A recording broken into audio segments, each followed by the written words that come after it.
Good morning, everyone. My name is Yafit Solomon, and I'm here today with Min Nguyen to talk about the different types of systematic oppression that African Americans have to go through in their communities.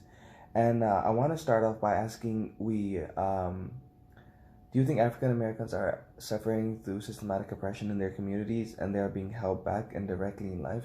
I feel like they are being held back just based on how our educational system is formed, Mm-hmm.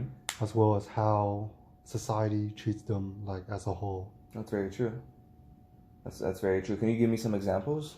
So some of the examples that you can see is from how high schools are very underfunded by the government, Mm-hmm. Mm-hmm. since most African Americans students would usually do poorly on exams. So Standardized testing, right? Since yes, that's how the government assigns money towards these schools. yes. So based off that, they are being held back Mm-hmm. just from not being smart. Yeah, yeah, that's very true. Can you name some other examples or?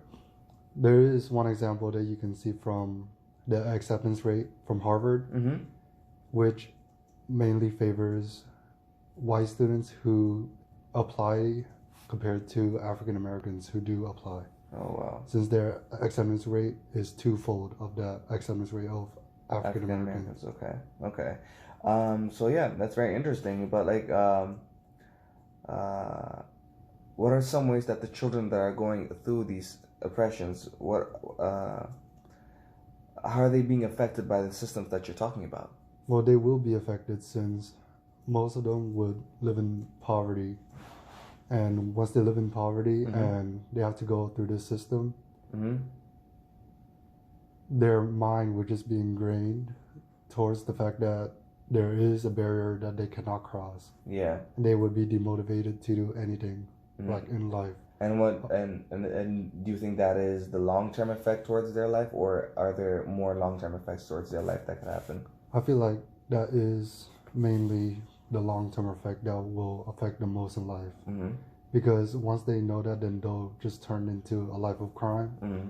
or follow in their parents' footsteps, which is be incarcerated for drug trafficking or drug dealing. Yeah, that's the sad truth. So, what do you think that can be done right now to make a difference in these people's lives?